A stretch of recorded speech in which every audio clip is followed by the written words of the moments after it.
Jedd Fisch, going to be the Huskies' new head coach, comes over from Arizona, and I think this is a really smart move for the Huskies. I said it might be smart to hire Ryan Grubb because I thought Grubb would be able to keep a little bit of continuity in the program, but Jedd Fisch is a good head coach, and he's won multiple places, and I understand the reservations here. He's only had one winning season as a head coach in Arizona, but that was last season, and he's going to bring with him his entire offensive staff. That includes Pete Carroll's son, Brendan Carroll. So Pete Carroll is likely going to have a role with this team as the sort of advisor kind of figure. So that's kind of cool as well. Kind of get Pete Carroll involved in there, and I think he deserves a chance to continue to have some sort of role in a football team. If it's not an NFL team, if it's not with the Seahawks, he's going to get a chance to have a role with the Washington Huskies. That's pretty cool. But I think Jedd Fisch makes this program better. I think, obviously there's questions. His press conference yesterday, he basically was asked, do you think you're going to be here long term? And he kind of avoided the question. He kind of skated by it, and he's like, well, how could I answer that? You're right or you're wrong either way. It's basically what he said. And he also mentioned wanting to be somewhere where he thinks he can win in either the college football playoffs or win a Super Bowl. And that's really his goal. And he's here in Washington right now. We'll see how long it lasts. But ultimately, it's hard to really get mad at him if he does end up leaving UW, because A, he did the same thing to Arizona, so we already know it, and B, if he does leave UW, it means he has success there, and so for Seattle fans, that's a good thing, right? You want your coach to come in, have success, and then if he has too much success, he's going to leave for somewhere else. That's kind of how it works. But it does beg the question, is Washington ever going to be a Tier 1 job?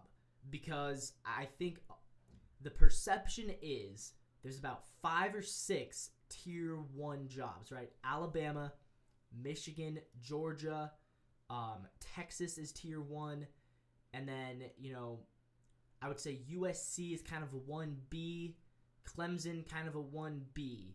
So there's a couple, and Ohio State is Tier 1. So there's about 5 Tier 1s and 2 USC and Clemson, I would say, are 1B. Like, maybe not the most ideal of spots, but they're about as high up as you can go without being at the very top. And then you've got, and Washington right now kind of exists in that Tier 2, which is like Washington, Oregon, Penn State is Tier 2, UCLA, Oklahoma, and there's other schools in there as well. So the question is UW ever going to be able to ascend from Tier 2 into that upper Tier 1? And from a winning standpoint, from their peak seasons, they should be Tier 1. But UW is a peaks and valleys school, whereas other schools, such as like Penn State, wins 10 games every year, but they never seem like they're like the best team. UW, I believe, has less wins than Penn State over the past 8 seasons, but UW in the past 8 seasons has gone to the college football playoffs twice. Penn State's never made it. So it's kind of that question of, if you're a peaks and valleys school, how do you make it to the very top? Well, you have to have that broadened consistency. And so Jedd Fisch is a guy who could potentially give you that, but not if he leaves for Florida next year. And there's a lot of people who think the Florida job might be opening next year, right? Not if he leaves for the NFL. There's a lot of people who think he might have NFL ambitions. So that plays a role. But if Jedd Fisch does decide, I can win in Washington long term, then it would make sense for him to stay. Because as far as we know, the other 7 kind of Tier 1 jobs aren't going to be coming open anytime soon, right? I mean, Kalen DeBoer is in Alabama for at least 3 or 4 years. They're not going to fire him even if he struggles year 1. I think Sark is pretty good in Texas. I think Ryan Day at Ohio State, I think they like him there, especially if Michigan gets a new coach this year, which I think they will. Michigan is probably about to hire a new coach as well, so that they're going to be locked up for a while. I think Lincoln Riley likes USC. I don't see any reason for him to leave unless he might pursue the NFL. And so, out of all the tier, and Dabo Swinney and Kirby Smart at Georgia and Clemson, they're gonna stick around there for a long time. So the only tier 1 job that I could see maybe opening up would be USC Lincoln Riley if he decided to go to the NFL, and that would be really unfortunate if UW loses Jedd Fisch to USC, because they've already lost like 3 other coaches to USC, most notably Sark. But I do think that unless that USC job opens up, there's not really going to be much of an upgrade for Jedd Fisch. People are saying, the Florida job. I don't think Florida's an upgrade from Washington. I don't know. Maybe I'm totally out of my mind, but I think Washington has proven over the past 7-8 years they are just as good of a school, just as good of a football program as Florida. Florida is kind of a tier 2 as well, and Washington I think is pushing. I think Washington and Oregon are kind of pushing that tier 1B status. But in order to get there, you have to have consistent winning seasons, not peaks and valleys like UW, where college football playoffs one year, then Chris Peterson leaves, you hire Jimmy Lake, and you're losing to Montana. So that's not what you have to have a little more consistency than that to get into that upper echelon of schools. UW is very close, I think, but it's going to take having the same coach there for quite some time.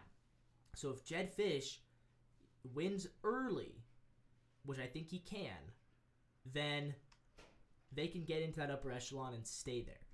And it's interesting, I think this hire and the staff he's going to bring and the players he's going to bring, this basically makes sure that UW's going to go into the next season as a top 5 school in the Big Ten, right?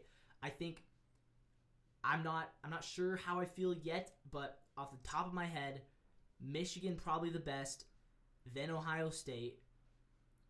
Probably I would rank Oregon ahead of Washington, but close, and then and USC's up there as well. But I think those are probably your top 5, and then Penn State maybe 6. It's going to be a very competitive Big Ten. I think all 6 of those schools are going to start the season ranked, and then it becomes just how good can Jedd Fisch compete against now that you're playing against significantly tougher competition. Like, I don't think people realize necessarily Wisconsin and Minnesota are not bad programs. Like Northwestern, they win at Northwestern. They win in Iowa. They won 10 games in Iowa. So the idea that there's just a bunch of bad schools on the Big Ten, that is not true at all. Because if you take the bottom of the Pac-12, Stanford, ASU, Cal, Washington State, Colorado, those 5 schools would go winless if they played a full season against Northwestern, Iowa, Wisconsin, Minnesota. Like, the Big Ten, the worst schools in the Big Ten would be like middle to upper tier schools, I think, in the Pac-12.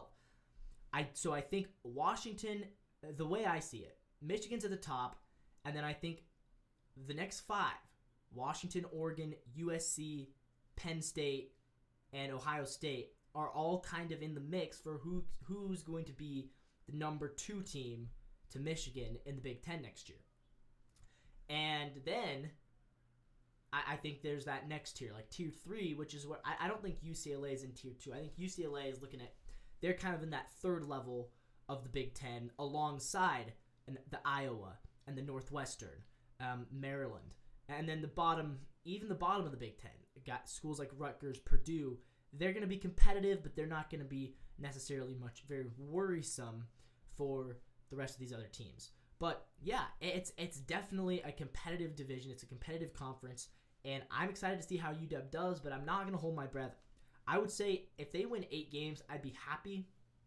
I would say if they could win a bowl game, that'd be really nice. But I don't think Washington is going to be in the playoffs next season.